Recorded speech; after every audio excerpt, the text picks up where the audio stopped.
Ito pong topic natin ngayon ay yung kapapasok lang po na balitang itong si Harry Roque ay nag-file ng asylum sa the Netherlands. At ito pong pag-file niya ng asylum ay nangangahulugan na humihingi siya ng temporary na pag-usog ng kanyang o paggalaw ng kanyang kaso dito po sa atin, yung kaso niya sa may Pogo na human trafficking. At ito naman pong si Bato de la Rosa ay nanganganib o nakahanda na siya anytime ay matutulad din dito kay Duterte na suserba ng warrant of arrest sa visa po ng red notice ng Interpol.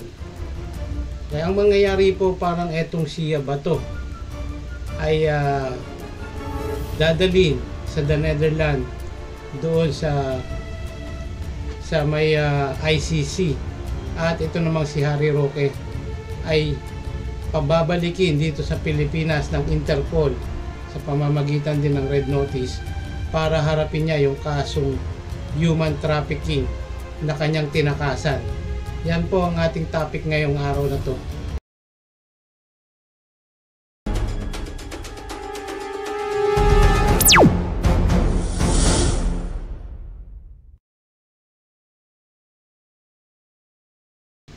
Magandang hapon, gabi sa inyong lahat. Welcome po sa ating YouTube channel, ang Friendly Talk TV. Paki-share, like, and subscribe na lang po ng ating YouTube channel. Ngayon po itong pag-uusapan natin na to ay may kinalaman niya dito sa dalawang may kaso. Ito ay si Harry Roque at si Bato de la Rosa. Okay, si Senator Bato de la Rosa ay nahaharap sa posibilidad ng pag-issue ng warrant of arrest mula sa International Criminal Court kaugnay ng kanyang papel sa kampanya laban sa droga noong administrasyon ni Duterte. Ayon sa Senate President na si Francis G. Escudero, maaaring manatili daw si de la Rosa sa loob ng Senado upang maiwasan ang pag-aresto hanggang sa maubos ang lahat ng legal na remedyo o yung remedy na maaari niyang gamitin. Pero hindi po nakakatiyak dito si Bato de la Rosa dahil iba po ang kasong kinakaharap niya ay international criminal court po ang magdidinig sa kasong crimes against humanity. Okay, at ito naman pong si Harry Roque, si Attorney Harry Roque ay dating tagapagsalita naman ng Pangulo o si dating President Duterte at posible ding sampahan ng kaso. Ito naman ay sa National Bureau of Investigation o NBI kasunod ng kanyang panawagan sa pag-aresto kay dating Pangulong Duterte. Ayon sa ulat, ang kanyang pahayag ay nagdulot ng iba't ibang reaksyon mula sa publiko at mga opisyal ng gobyerno. Mahalaga pong tandaan na ang mga kasong ito ay magkahiwalay po. Okay, may sariling konteksto yung kaso ni Bato de la Rosa at yung kaso ni Harry Roque. Dahil kasi po yung kaso ni Harry Roque ay dito po didinggin o dito gagawin yung hearing sa Pilipinas, samantalang yung kay Bato po doon sa The Hague. Magkaiba po, pero pareho po silang underwatch na ng Interpol. Okay, basahin po natin itong galing dito sa sa Radyo Publiko. Okay, kinumpirma ni Senador Ronald Bato de la Rosa si dating presidential spokesperson Harry Roque na ang legal counsel niya ni dating dating Pangulong Rodrigo Duterte kaugnay ng kasong kinakarap niya sa International Criminal Court. Parang ang gusto ni De La Rosa, ay siya rin ang magiging counsel ni Bato, yung itong si Harry Roque. Dahil nga itong si Harry Roque ay meron pong tinatawag na accreditation ng International Criminal Court bilang international lawyer.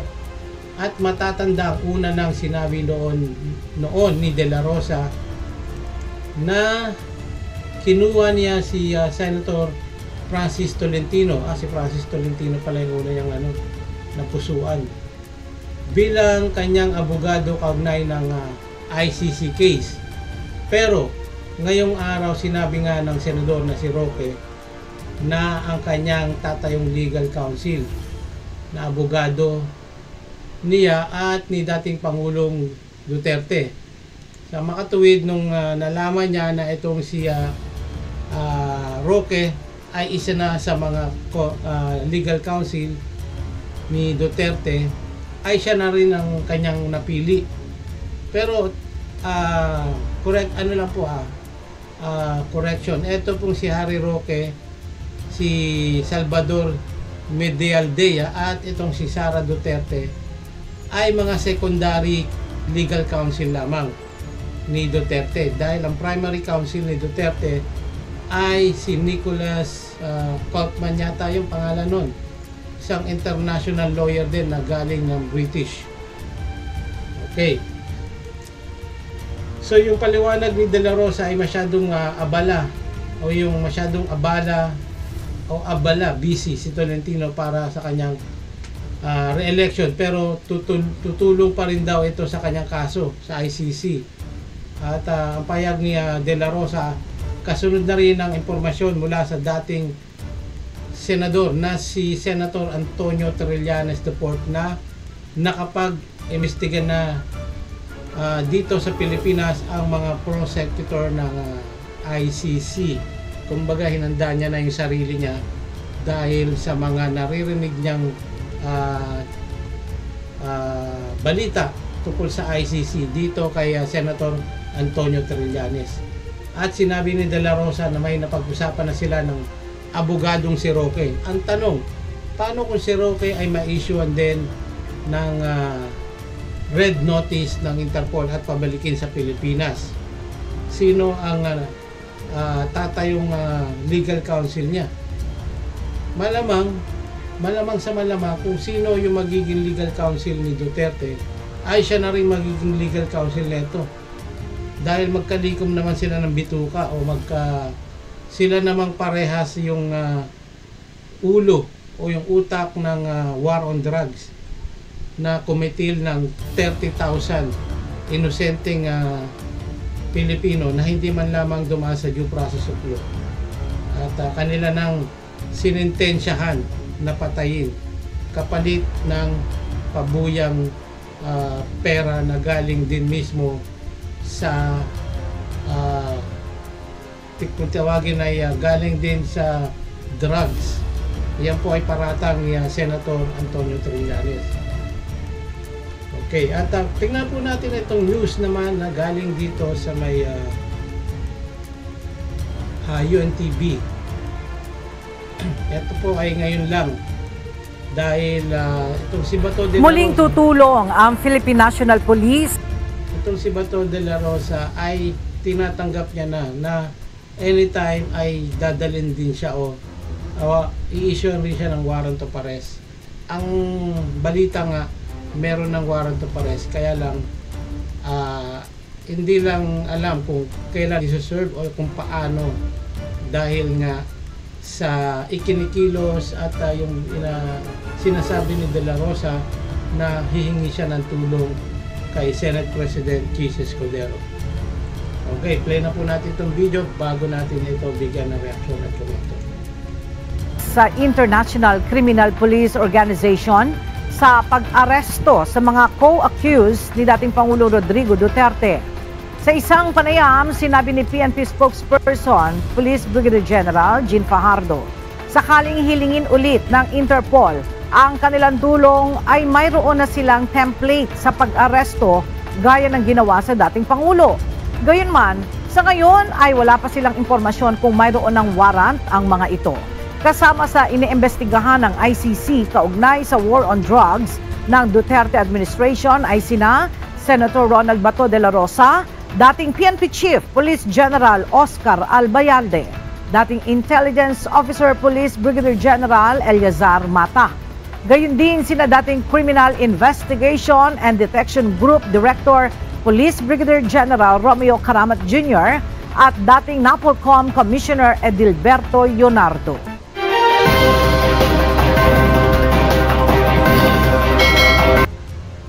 So, yun po. Narinig po natin, 5 dating general. At wala pa sa listahan dyan si Bongo na meron ding partisipasyon dito sa war on drug. Sa kanya po nanggagaling yung money trail na binibigay na reward sa mga pulis na nakakapatay ng suspected drug addict. So, posibleng mauna lang tong mga to, yung mga primary talaga, yung mga direktang sangkot dito sa madugong war on drugs. At sunod-sunod na yan, maging etong si Bongo at wala mang direktang balita, ngunit naririnig natin na maging ito si Sara Duterte ay sinama din sa kakasuhan.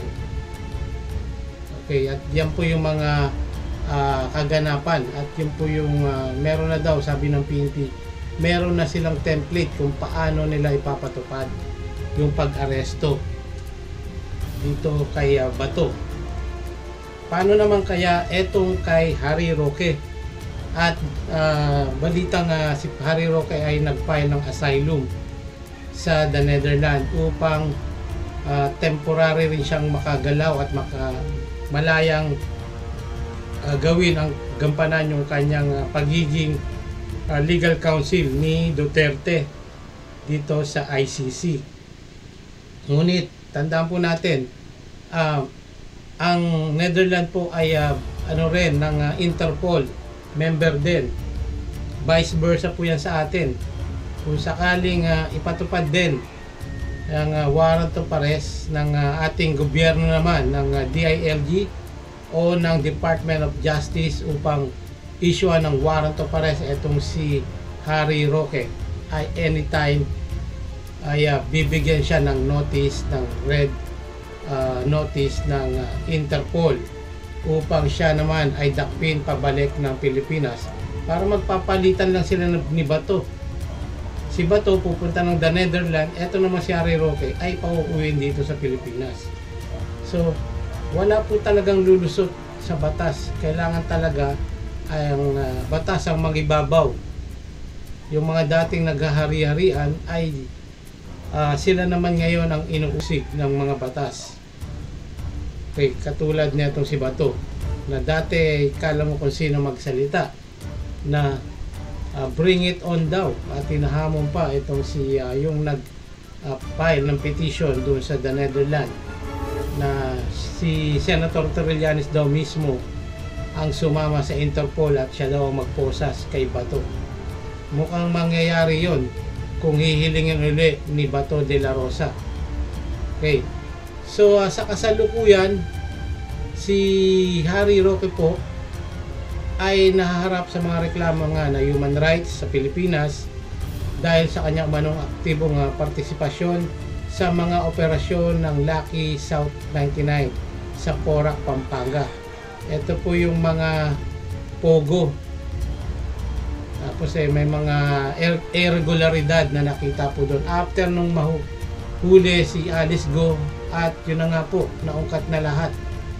At itong si Harry Roque pala ay merong mabigat na ginampanan dito sa pogo na to, sa human trafficking. Gayunpaman, walang pampublikong impormasyon o nagpapahiwatig na ang isang warrant o pares ay ipapatupad na o ipapadala na ng Interpol para sa kanya. Pero pagka yun ay dinesisyonan na ng ating gobyerno, malamang yung asylum na hinihingi niya ay hindi na mangyayari. Okay, sa makatuwid kung ang isang warrant of arrest ay ilalabas ng isang Interpol o yung red notice na tinatawag laban dito kay Harry Roque, kasi itong si Bato de la Rosa po ay nakakasigurado na dahil nadampot na si Duterte. Okay, siya na lang yung siya pa yung susunod at yung iba pang akusadong general. Unlike dito kay Roque na naghihintay pa lang kung ipapatupad ba ngayon o kung kailan yung kanyang warrant arrest. Dahil nga po nagpakita siya, dahil pupugante siya, nagpakita siya dyan sa The Netherlands, ay baka ho meron ng pagbabago, baka meron na rin sa malamang meron na rin ipapatupad na warrant of arrest at ipadadaan din sa Interpol para dakpin itong si Harry Roque. Okay, so ang mangyayari niyan, yung kanyang pagiging legal counsel kay Duterte, dahil nga lang naman sa secondary siya, ay hindi ito dahilan para hindi siya pabalikin sa Pilipinas at dakpin ng Interpol. Okay, kasi kay Bato, nakakasigurado tayong ipapatupad kung itong si Bato ay hindi magtatago, malamang ay ma-serve po sa kanya yung warrant arrest galing sa ICC at ipadadaan sa Interpol. So yun po ang aking reaction dito at yung komento ko dito sa ganitong sitwasyon ng kaso ni Roque at kaso ni Bato ay posibleng ipadala si Roque pabalik sa Pilipinas at si Bato naman ang hahalili doon sa may The Netherlands para harapin niya yung kaso niya sa ICC. Okay, so kung meron po kayong comment, please comment down below at paki-like, share, subscribe ng Friendly Talk TV para sa susunod pa nating mga kwentuhan. Hanggang dito na lamang po sa inyo. Maraming salamat sa inyong pagbisita ulit. And God bless to all.